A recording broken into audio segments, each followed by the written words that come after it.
కోటప్పకొండ విశ్వబ్రాహ్మణులు విశ్వబ్రాహ్మణ వంశీయులుకి కోటప్పకొండకి ఒక ప్రత్యేక అనుబంధ చరిత్ర ఉన్నది. పలనాడు జిల్లాలోని చాలా ప్రసిద్ధి చెందిన పుణ్యక్షేత్రం కోటప్పకొండ క్షేత్రం.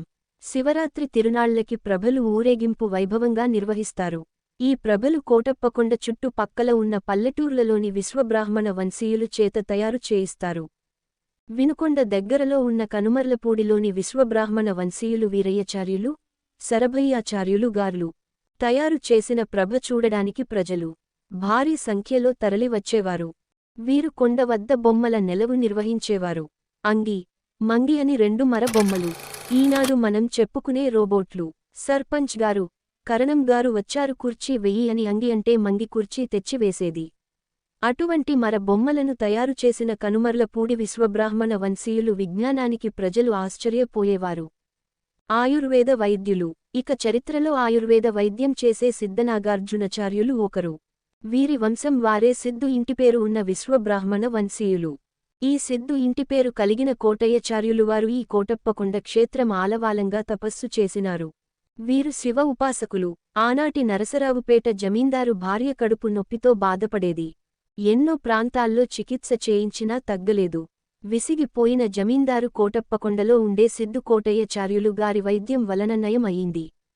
దీంతో కోటయ్యాచార్యులుగారికి గోంగూర మాన్యం అనే పేరుతో సుమారు 100 ఎకరాల మాన్యం ఇచ్చారు. ఆ కోటయ్యాచార్యులుగారి సమాధి లింగం కోటేశ్వర లింగం అయింది. అక్కడ ఉండే లింగములలో ఏది సమాధి లింగం అనేది పరిశోధన చేయాలి. సహజముగా చేదుకో కోటయ్య, ఆదుకో కోటయ్య అనే పేరు ఆ ఆయుర్వేద వైద్యము వారి నామమే. అయితే శివుడు చెవిటి వాడని బిగ్గరగా చెప్పాలి అనే వారు కాలక్రమేణా ఇలా మారింది. వారి సంతానం కూడా అదే రీతిన సమాధి చెందారు. ఇప్పుడు దక్షిణామూర్తి దేవాలయంగా మారిపోయింది. శిల్పశాస్త్రములో ఎక్కడ కూడా లింగ రూపములో దక్షిణమూర్తి లేదు కాని ఇక్కడ లింగరూప దక్షిణమూర్తి అని అంటున్నారు. పక్కన ఉన్న గోనేపూడిలో ఉండే ప్రముఖ శిల్పాచార్యుడు సిద్ధు వెంకటేశ్వర్లు గారికి ఈ చరిత్ర తెలుసు. ఆ రోజుల్లో ఉమ్మడి ఆంధ్రప్రదేశ్లో ఇద్దరు శిల్పుల ప్రతిభకు నిదర్శనంగా ఇందిరాగాంధీ గారి చేత సత్కారం పొందినారు. వారిలో ఒకరు సిద్ధు వెంకటేశ్వర్లు గారు. ఈయనకు వివాహం కాలేదు. చివరి రోజుల్లో విటంరాజుపల్లెలో కాలం గడిపారు. కోటప్పకొండ మెట్ల పక్కన ఉన్న విశ్వబ్రాహ్మణ సత్రం మొదటిగా బల్లికురువ మండలం ముక్తేశ్వర గ్రామానికి చెందిన కుందుర్తి శరభమ్మగారు సుమారు 1000 రూపాయల వ్యయముతో పామర్తి నాగభూషణ శర్మగారు పౌరోహిత్య ఆధ్వర్యంలో నెలకొల్పబడింది. ప్రతి దేవాలయానికి విశ్వకర్మ వంశీయులకి ఖచ్చితంగా సంబంధం ఉంటుంది.